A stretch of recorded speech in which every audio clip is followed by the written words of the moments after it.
வீடியோவில் வச்சு கிளின்னு கிழிச்சிருக்காங்க. அது பொறுக்க முடியாமல் திருப்பி ஒரு வீடியோலாம் போட்டிருக்கு. சரி, என்ன தான் அப்படி பேசியிருக்குன்னு நம்ம இந்த வீடியோவில் பார்க்க போகிறோம். பட் என்னென்னா, எப்பயுமே நம்ம வந்து ஒரு ஆண் கொத்தடிமை வச்சு செய்வோம் திருட்டு முன்னேற்ற காலத்தோட. ஆனால் ஒரு பெண் கொத்தடிமைக்கு ஃபஸ்ட்டு டைமாக ஏகப்பட்ட ரிக்வஸ்ட் வந்துருக்கு பாருங்க. வேறு லெவல். ஸோ அதனால் கண்டிப்பாக இவங்களை வந்து செய்ய போகிறோம். மீன்ஸ் வீடியோவில் செய்ய போகிறோம். நீங்கள் வாட்டி தப்பாக எடுத்துக்காதீங்க. ஏன்னா நம்ம அவங்க கிடையாது. அவங்க தான் டபுள் மீனிங்கில் பேசுவாங்க. நம்ம சிங்கிள் மீனிங் மட்டும்தான் பேசுவோம். அதனால் இந்த வீடியோ வந்து நீங்கள் முழுசாக எண்டு வரைக்கும் பார்க்கணும். ஒன்று. ரெண்டாவது என்னன்னு கேட்டிங்கன்னா, நான் தளபதிக்காக ஓனாக ஃபஸ்ட்டு வீடியோ போட ஆரம்பிச்சது நான் ரெடி சாங்கில் ராஜேஸ்வரி அக்காவை எதிர்த்து. புரியுதுங்களா? அதுலேருந்து தான் நம்ம தளபதிக்காக சப்போர்ட் பண்ணிட்டே வந்தோம். ஸோ இப்போ நீங்கள் நிறைய பேர் இந்த அக்காவை கிழிக்க சொல்லி கேட்டிருக்கீங்க. அப்போ நம்ம கிழிக்கிறதுக்கு ஏற்ற மாதிரி நீங்கள் என்ன பண்ணணும்னா, இந்த வீடியோவும் பரவரம் கிழிக்கணும். ஒரு குறைஞ்சது ஒரு 5000 லைக்ஸ் ஷேராவது வரணும். பார்க்குறேன் இந்த வீடியோவாவது என்னுடைய 1,00,000 வியூஸாவது தொடுதான். இது வரைக்கும் எந்த வீடியோவும் தொட்டது கிடையாது. இந்த வீடியோ தொடுதா இல்லையான்னு பார்க்கலாம். அட்லீஸ்ட் எவ்வளோ தான் வருதுன்னு பார்ப்போம்.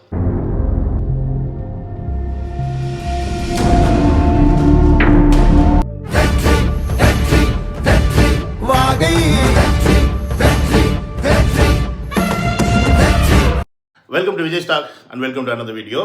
என்னது, எங்களை பார்த்து கேட்டுட்டியா பெண்களுக்கு பாதுகாப்பு இல்லை, எங்கள் அரசியல பாதுகாப்பு இல்லைன்னு சொல்லிட்டியா அப்படின்னு சொல்லி மாமி வந்து அப்படியே பயங்கரமாக பொங்கி இருக்கு. பெண்கள் அதிகமாக சேஃபஸ்ட்டாக இருக்கக்கூடிய இடம் எங்கே தெரியுமா? தமிழ்நாடு தான் அப்படின்னு சொல்லி ஒரு டேட்டாலாம் எடுத்து மாமி இறக்கிருக்கு. முதல்ல அதை பார்ப்போம். சதர்ன் சிட்டிஸ்ல ஃபர்ஸ்ட் இடத்துல என்ன தெரியுமா இருக்கு? நம்ம சென்னை. 9வது இடத்துல கோயம்புத்தூர் இருக்கு. 10வது இடத்துல மதுரை இருக்கு. 2வது வெள்ளூர், 3வது ஈரோடு, 4வது சேலம், 5வது திருப்பூர். இப்ப சொல்லுங்க, பெண்களுக்கு பாதுகாப்பான மாநிலமா இல்லையா? மாமிக்கு புரியாத விஷயம் என்னன்னா, மாமி நீ டேட்டா எடுத்து இறக்குறதுலாம் சரிதான். தமிழ்நாட்டில் பெண்களுக்கு பாதுகாப்பு இருக்குன்றது வந்து உண்மைதான். ஆனால் அது யாருனால என்ன கேட்டிங்கன்னா, தமிழ்நாட்டில் இருக்க மக்கள்னால. பட் தளபதி என்ன சொன்னான்னு பார்த்தீங்கன்னா, அதை பார்த்துட்டு வாங்க. அப்போயாவது உங்களுக்கு புரியுதான்னு பார்ப்போம். உங்கள் அனைவருக்கும் என்னுடைய மகளிர் தின வாழ்த்துக்கள். சந்தோஷம் தானே? பாதுகாப்பாக இருந்தால் தானே சந்தோஷத்தை உணர முடியும். அப்படி எந்த பாதுகாப்பும் இல்லாதப்போ, இன்செக்யூரிட்டியாக இருக்கிறப்போ எந்த சந்தோஷமும் இருக்காது தானே அப்படின்னு நீங்கள் நினைக்கிறது எனக்கு புரியுது. என்ன செய்ய, நீங்கள் நாம் எல்லாருமா சேர்ந்து தான் இந்த திமுக கவர்மெண்ட்டை தேர்ந்தெடுத்தோம். ஆனால் அவங்க எப்படி நம்மளை ஏமாற்றுவாங்கன்னு இப்போ தானே தெரியுது. என்ன சொன்னார்? நானும் நீங்களும் இந்த திமுகவுக்கு தான் ஓட்டு போட்டோம். என்னது, திமுகவுக்கு தான் ஓட்டு போட்டோம், அவங்கள நம்பி ஓட்டு போட்டோம். ஆனால் பெண்களுக்கான பாதுகாப்பு இல்லை அப்படின்னு சொல்கிறார். விச் மீன்ஸ் தமிழ்நாட்டில் பெண்களுக்கு பாதுகாப்பு யாருக்கிட்ட இல்லை அப்படின்னு பார்த்தீங்கன்னா, உங்கள் திருட்டு முன்னேற்ற கழகத்தினால இல்லை அப்படின்னு சொல்கிறார். அதாவது உங்கள் கட்சியில் இருக்கும் உறுப்பினர்களாக இருக்கலாம், தொண்டர்களாக இருக்கலாம், நபர்களாக இருக்கலாம், எம்எல்ஏவாக இருக்கலாம், மினிஸ்டராக இருக்கலாம், ஏன் மூத்த அமைச்சராக கூட இருக்கலாம். புரியுதுங்களா இல்லையா? அவங்களால வந்து இல்லை அப்படின்றத தான் இந்த இடத்துல பதிவு பண்ணுறார். ஏன்னு கேட்டிங்கன்னா, தமிழ்நாட்டில் இப்போ நடந்துக்கிட்டு இருக்க எல்லா பெண்களுக்கான பிரச்சனைக்கு பின்னாடியும் யார் இருக்கான்னு பார்த்தீங்கன்னா, உங்கள் திருட்டு முன்னேற்ற கழகத்துடைய ஆட்கள் தான் அப்படின்றத மாமி மறந்துட்டீங்க போல இருக்கு. கொஞ்சம் ரீகால் பண்ணுறதுங்க. பெண்கள் குடும்பமாக சென்ற போது காரை வழிமறித்து திமுக கட்சி கொடி கட்டப்பட்ட காரில் வந்த இளைஞர்கள் சிலர் காரின் கதவை அடித்து மிரட்டும் காட்சிகளும், அவர்களிடமிருந்து தப்பிச் செல்லும் பெண்களை பின்னால் நீண்ட தூரம் துரத்தும் வீடியோ காட்சிகளும் வெளியாகி பரபரப்பை ஏற்படுத்தியுள்ளது. ஒரு கட்டத்தில் அந்த இளைஞர்கள் காரை ஒரு இடத்தில் வழிமறித்து அவர்களை மிரட்டும் காட்சிகளும், இதனால் அச்சமடைந்த பெண்கள் பயத்தில் அலறும் காட்சிகளும் அதில் பாத்தீங்களா மாமி? இதெல்லாம் யார் பண்றான்னு பாத்தீங்கன்னா, உங்க திருட்டு முன்னேற்ற கழகத்துடைய ஆட்கள் தான் பண்றாங்க. இது மட்டுமா பண்ணியிருக்காங்க? உங்கள் திருட்டு முன்னேற்ற கழகத்துடைய மிக பெரும் பதவியில் இருக்கவங்க என்னெல்லாம் பண்ணுறாங்கன்னு பார்க்கணும்ல. அதை லைட்டாக பார்த்துட்டு வந்துடுவோம். சென்னை மேயரை எக்ஸ்எம்எல்ஏ ரங்கநாதன் வந்து அவர் கையை பிடிச்சி இழுத்துருக்காரு. அவங்களோட முகம் வந்து ரொம்ப சொல்லிக்கிற மாதிரி ஆயிடுச்சிருக்கு. அதை வந்து பதிவு பண்ணிட்டாங்க வீடியோவில். அதை பதிவு பண்ணிட்டு அதுக்கப்புறம் அவங்களுக்கு அநீதி ஏற்பட்டிருக்கு. அதை வந்து அவங்களால இதை கேட்க முடியல அப்படின்ற மாதிரி சொல்லியிருக்காங்க. இப்போ பார்த்தீங்கல்ல, உங்கள் மேயர், தமிழ்நாட்டுடைய மேயருக்கே அங்கே சேஃப்டி இல்லை. ஏகப்பட்ட சீண்டல்கள், தீண்டல்கள், இந்த மாதிரி விஷயங்கள்லாம் நடக்குது. ஸோ இதை தான் தளபதி அவர்கள் வந்து திமுக ஆட்சியில் பெண்களுக்கு பாதுகாப்பு இல்லை அப்படின்னு சொல்லி சொன்னார். ஒருவேளை இப்போ நீங்களாம் அங்கே இருக்கிறனால உங்களுக்கெல்லாம் பாதுகாப்பாக இருக்குதுன்னு நீங்கள் ஃபீல் பண்ணி நீங்கள் தான் பெண்கள்னு நினச்சிங்க அப்படின்னா அது எங்களுடைய தவறு கிடையாது. ஏன்னா நீங்கள் அந்த லிஸ்ட்டில் வர்றீங்களா இல்லையா அப்படின்றத வந்து நான் எப்படி என் வாயால் சொல்லுவேன். அதை சொல்கிறதுக்குன்னு ஒருத்தர் இருக்கிறாரு. அவரை முதல்ல உள்ளே கொண்டு வருவோம். எப்படி MBBS படிச்சிருக்கீங்க, ஒழுங்கா டாக்டர் டிகிரி பண்ண வேண்டியதானே? எதுக்கு மாற்று பொருத்திட்ட வந்துட்டு செக்ஸ் பலான விஷயங்களை பேசுனேன் நான் கேட்கல. அது மூலமா தான் எனக்கு டாக்டர் செய்யலாம் தெரிய வந்துச்சு. நீங்க எப்படி ஃபேமஸான செக்ஸ பேசி தானே என்ன பேசுறீங்க? சரி வேண்டாம், அவனுக்கு எத்தனை புருஷன் முதல் புருஷன் யாரு? ALM மோகன், AL நாராயணனோட மகன், டிவி மேனேஜர். உரிமையை மீட்டது திருமக்காலம் சிறுத்த உருமுங்காலம்.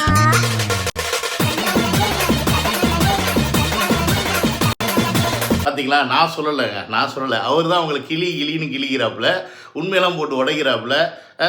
நீங்கள் ஆல்ரெடி ஏன் 2வது கல்யாணம் பண்ணீங்க அப்படின்னா, 2வது கல்யாணம் பண்ணுறது தப்பு கிடையாது. ஆனால் நீங்கள் ஏன் 2வது கல்யாணம் பண்ணீங்க அப்படின்றதுக்கு முதல் கல்யாணம் ஒரு காரணம். அந்த முதல் கல்யாணத்தில் உங்களை விட்டுட்டு போன கணவர் என்ன சொல்லியிருக்காருன்னா, விக்கிபீடியாவில் போட்டிருக்கு, டியூ இல்லீகல் அஃபேர். என்னது இல்லீகல் அஃபேரில் போயிட்டீங்களாம். அதனால் உங்கள் மேலே கேஸை போட்டு அவர் தப்பிச்சிட்டாரு. இன்னொருத்தர் விசிக்கிலேருந்து மாட்டினார். அவரை வச்சு நீங்கள் வண்டி ஓட்டிக்கிங்க. ஸோ உங்களை பொறுத்த வரைக்கும் இப்படிப்பட்ட பெண்கள் எப்படி இருந்தாலும் பெண்கள் பிரச்சனை கிடையாது, அட்ஜஸ்ட் பண்ணிட்டு போயிட்டா பிரச்சனை கிடையாது அப்படின்ற மைண்ட் செட்டில் நீங்கள் இருக்கீங்க அப்படின்னா, அப்படி கிடையாது தமிழக பெண்கள் அப்படின்றத நீங்கள் முதல்ல புரிஞ்சுக்கணும். தமிழ்நாட்டில் இருக்க பெண்கள்லாம் அட்ஜஸ்ட்மெண்ட் கிடையாது, அடித்து உதைக்கிறவளுங்க, புரியுதுங்களா இல்லையா? செருப்பை கழட்டி அடிப்பாளுங்க நம்ம வீட்டு பொம்பளை பிள்ளைங்களாம். ஏதாவது தப்பாக நடந்துக்க பார்த்தீங்கன்னா உங்களை மாதிரி எல்லாத்தையும் அட்ஜஸ்ட் பண்ணி பதவி பரமானத்தெல்லாம் போய் உட்கார மாதிரி பெண்கள் கிடையாது. ஸோ தளபதி சொன்னது அந்த மாதிரி பெண்களை, குழந்தைகளை, பாலியல் குற்றங்கள் நடந்து பாருங்கள் அந்த மாதிரி குழந்தைகளில், ஸோ இவங்களுக்கெல்லாம் பாதுகாப்பு இல்லை அப்படின்னு சொல்கிறார். அதுக்கு முக்கியமான ஒரு உதாரணமாக இப்போ ரீசெண்டாக அண்ணா யூனிவர்சிட்டியில் நடந்த அந்த விஷயம். அவன் ஒரு 3 வாட்டி போக்சோ கேஸ் வாங்கின மூதேவி ஞானசேரன்றவன், அவனை 3 வாட்டி போக்சோ கேஸ் வாங்கி வெளியில் சுற்றிக்கிட்டு இருக்கான் அப்படின்னா, அப்போ அவனை யார் வெளில விட்டது? அப்போ இந்த அரசாங்கம் என்ன பண்ணுது? இந்த போலீஸ் என்ன பண்ணுறாங்க? எப்படி அவங்கள வெளில விடுறாங்க? ஒரு அரசு வக்கீல் சொல்லாமல் அவனை வெளில விட முடியாது. அவனை கோர்ட்டில் வாதாடும் போது போக்சோவில் இவனை விடலாமான்னு கேட்டால் அரசு வக்கீல் முடியாதுன்னு சொல்லிட்டாங்கன்னா விட மாட்டாங்க. ஆனால் நீங்கள் எல்லாத்தையும் அக்செப்ட் பண்ணிக்கிட்டு அவங்களையும் வெளியில் சுற்ற விட்டுட்டு அவங்க மூலியமாக யார் குளிர் காஞ்சிக்கிறா? உங்களை கட்சியில் திருட்டு கட்சியில் இருக்க பெரிய பெரிய ஆளுங்க எவனா ஒருத்தர் குளிர் காயும், புரியுதுங்களா? ஸோ அந்த மாதிரி தமிழ்நாட்டில் நடக்கிற பல விஷயங்கள் இப்போ புரியுதுங்களா? எங்கே பார்த்தாலும் ஆள் கடத்தல் நடக்குது, ரேப்பு நடக்குது, குழந்தைகளை தப்பாக அப்யூஸ் பண்ணுறாங்க, இந்த மாதிரி எல்லா இடத்துலையுமே நடக்குது. இது எல்லாத்துக்குமே உட்காந்துருக்கிறது தான் காரணமா அப்படின்னு கேட்டால், அவருக்கு கீழே இருக்கிறவங்களுக்கு பயம் இல்லை. என்னது பயம் இல்லை? ஸ்டெப் எடுக்கலைன்னா நமக்கு வேலை போயிடும், நம்மளுடைய வாழ்க்கைக்கு பிரச்சனை என்ற பயம் கிடையாது. அவங்களுக்கு பயம் இல்லைன்றனால அவங்களுக்கு கீழே இருக்க இந்த மாதிரி மொல்லமாரிங்களுக்கும் பயம் இல்லை. ஸோ அவங்களும் ஜாலியாக இருக்காங்க. ஸோ ஒட்டுமொத்தமாக மேலே இருக்கிறவன் கரெக்டாக இருந்தால் கீழே இருக்கிறவன் கரெக்டாக இருப்பான். அப்போ இங்கே கீழே இருக்கிறவன் சரியாக இல்லைன்னா அப்போ இங்கே சரியில்லைன்னு தானே அர்த்தம். அதை நானாக சொல்லணும், நீங்களே கேளுங்க. சுத்திக்கிட்டே இருந்தா பெண்களை பார்த்துக்கிட்டே இருக்கும் போல, உங்க முகத்தை தான் பார்த்துக்கிட்டே இருக்கிற போல. ஒரு கல்ல 2 மாங்காய் இல்ல, பல மாங்காய் வடிச்சுட்டா இருப்போம். பல மாங்காய். நான் மாங்கான்னு சொல்றதுனால வேற ஏதாவது நினைச்சுக்காதீங்க. நீங்க பகல்லையும் இரவுலையும் என்னுடைய நினைவு தான் ஜெயலலிதா அவர்கள். எதற்கு கிடைத்தாலும் கலைஞர் தான். அடிக்கடி கொடநாட்டில் போய் ஓய்வெடுக்க போறீங்க, அதுக்கு கலைஞர் தான் காரணமா? பலாத்கார போராட்டம் நடத்தியிருந்தா கூட பலாத்கார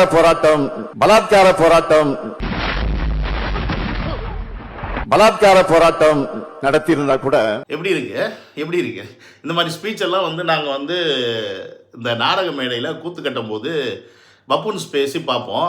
ஆனால் இங்கே இவரே பேசுகிறாரு அப்படின்னும் போது என்னத்தை சொல்கிறது, தலைவனிய ஒழியோ தொண்டன ஒழி.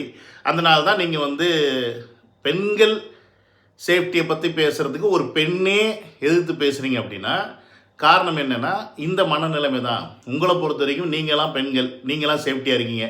இப்போ வசதியாக இருக்கிறவங்க வீட்டிலலாம் பொம்பளை பிள்ளைங்க சேஃப்டியாக இருக்குது, பிரச்சனை கிடையாது.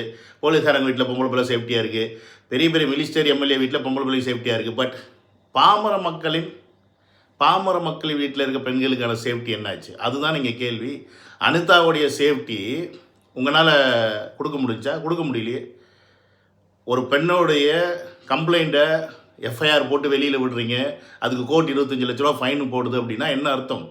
பாதிக்கப்பட்ட பெண்கள் போலீஸ்கிட்ட சொல்கிறதுக்கோ இல்லை மற்ற விஷயத்த பண்ணுறதுக்கோ பயப்படணும் அப்படின்ற ஒரு சூழ்நிலையை உருவாக்கி வச்சுருக்கீங்க பார்த்தீங்களா? இதுக்கு பேர் தான் பெண் சேஃப்டி இல்லை அப்படின்னு சொல்கிறது, புரியுதுங்களா? இன்றைக்கி இருக்க காலகட்டத்தில் பெண்கள் தைரியம் ஆகிட்டாங்க. ஏதாவது தப்பு நடந்துச்சுன்னா வெளில வந்து சொல்கிறதுக்கு வெக்கப்படாமல். ஆனால் நீங்கள் என்ன பண்ணுறீங்கன்னா அதை மோட்டிவேட் பண்ணாமல் டிமோட்டிவேட் பண்ணுற மாதிரி அவங்கள இந்த மாதிரி அசிங்கப்படுத்துகிற வேலையை செஞ்சுக்கிட்டு இருக்கீங்க. இதை தான் சொன்னார், பெண் சேஃப்டி கேள்விக்குறியாயிருச்சு அப்படின்னு. மிஸ்டர் விஜய், பெண்களுடைய பாதுகாப்புனா என்னன்னு தெரியுமா? மணிப்பூர்ல போய் கொஞ்சம் பாருங்க. பிள்ளைங்க அங்க கல்வியை தொடர முடியாம, கல்லூரிகளுக்கு போக முடியாம 2 பெண்களை 700 பேர் சேர்ந்து நிர்வாணமாக ஊர்வலமா கூட்டிட்டு போய் பாலியல் சீண்டல் நடத்துறாங்க. இதெல்லாம் என்னைக்கு சார் நீங்க தட்டி கேட்டுருக்கீங்க? தைரியமா ஒரு நாள் உங்க பொண்டாட்டி பிள்ளைய மணிப்பூருக்கு நீங்க அனுப்புவீங்களா? அந்த தைரியம் உங்களுக்கு இருக்கா? சரி, என்ன ஒரு நாள் பொண்டாட்டியும் பொண்ணையும் மணிப்பூர் அனுப்பணுமா? வந்துடுவீங்களே உடனே. இங்கே பெண் சேஃப்டிக்கு பிரச்சனை, இங்கே தமிழ்நாட்டில் ஏதாவது பிரச்சனைனா போய் நார்த்தில் பார்த்தியா எவ்வளோ ஒஸ்ட்டாக இருக்குது தெரியுமா? அதை விட இங்கே எல்லாமே பெட்டராக தான் இருக்குது அப்படின்னு. இதுக்கு நான் ஒரு சின்ன கம்பேரிசன் சொல்கிறேன். எப்படின்னா, கிரிக்கெட்டில் எல்லாரும் தோனி ஆகணும், இப்போ கோலி ஆகணும்னு ஆசைப்படுவாங்க. ஸ்ரீசாந்த் ஆகணும்னு யாரும் ஆசைப்பட மாட்டாங்க. புரியலையா? ஸ்ரீசாந்த் நல்ல பிளேயர் தான், ஆனால் ஏதோ ஒரு தப்பு பண்ணி மாட்டி போயிட்டார். வாங்கிட்டு போயிட்டார், தூக்கிட்டாங்க, கிரிக்கெட்டே ஆட முடியல. நம்ம இப்போ தமிழ்நாடு நடுவில் நிற்கிது. நீங்கள் என்ன சொல்கிறீங்கன்னா ஸ்ரீசாந்தை விட நாங்கள் பெட்டராக தான் இருக்கோம் அப்படின்னு. எங்களுக்கு அது தேவையில்லை.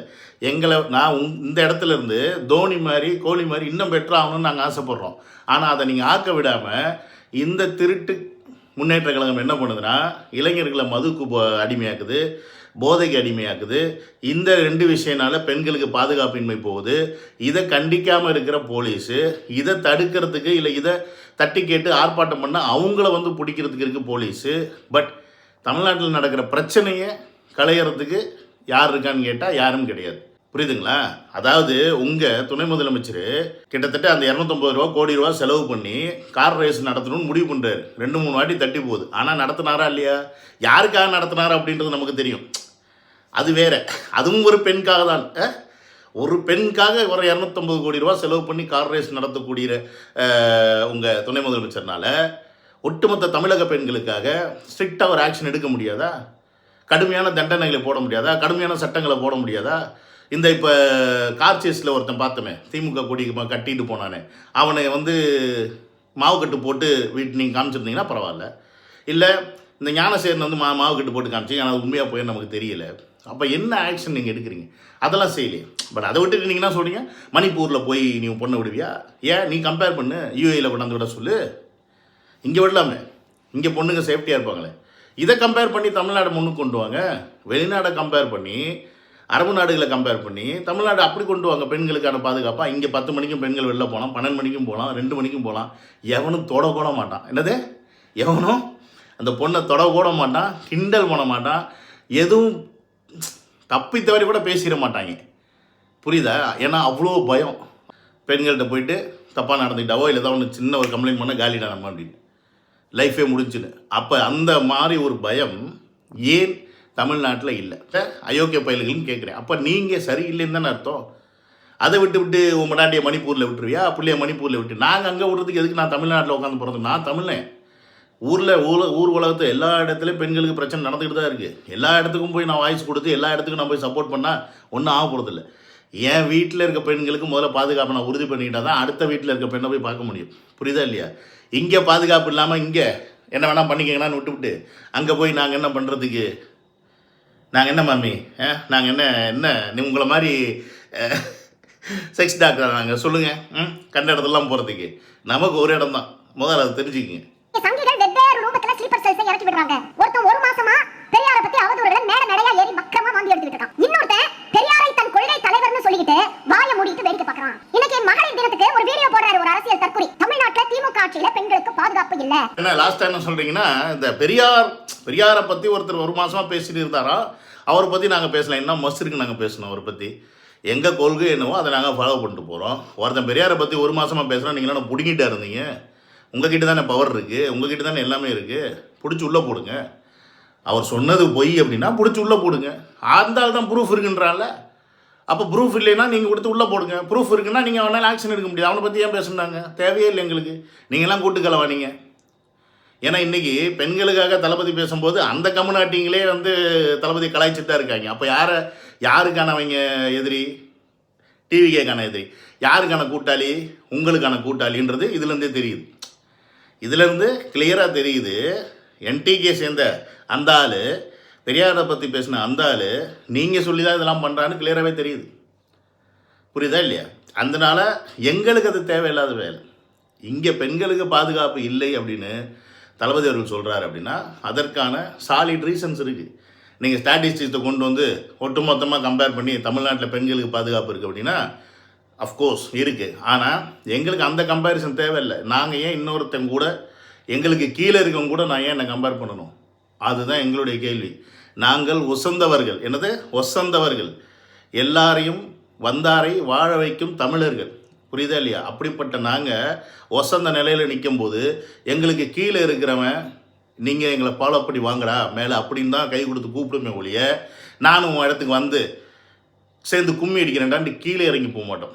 நாங்கள் எப்பயுமே நாங்களாகவே இருக்கிறோம். உங்களை மாதிரி மாமி உங்களை மாதிரி இல்லை. ஏன்னா நீங்கள் சொன்ன மணிப்பூரில் உங்கள் ஆட்சி தான் நடக்குது. உங்கள் அவா தான் இருக்கிறா. போய் அவாள்கிட்ட போய் கேளு, நீ ஏன்டா இவாள் எப்படி பண்ணுறேன்னு. இங்கே வந்து வாழ்னு கத்திக்கிட்டு இருந்தீங்கன்னு வச்சுக்கிங்க, பசங்க கல்லை கொண்டு அடிப்பாங்க. வேறு வழியே இல்லை, வாங்கி தான் ஆகணுன்றதை வந்து புரிஞ்சுக்கிட்டு பேசுங்க. புரியலைன்னா அப்புறம் ராத்திரியில் நாய் கல் அடிபட்டால் என்ன சத்தம் வருமோ அந்த சத்தம் தான் வரும். இதுக்கு மேலே நான் என்ன சொல்கிறது? எனியோ கைஸ், இந்த செக்மெண்ட்டை நம்ம இதோட முடிச்சுக்கலாம். என்னால் முடிஞ்ச அளவுக்கு மாமிக்கு நான் ரிப்ளை கொடுத்துருக்கேன். இந்த ரிப்ளை உங்களுக்கு பிடிச்சிருந்துச்சுன்னா அஃப்கோர்ஸ் உங்களுக்கு என்ன பண்ணணும்னு தெரியும். இந்த டாபிக் நிறைய இடத்துல போய் சேரணும்னு நினச்சிங்கன்னா நீங்கள் செய்ய வேண்டியதை கரெக்டாக செஞ்சுருங்க. See you on another video. Love you all. Take care. Bye.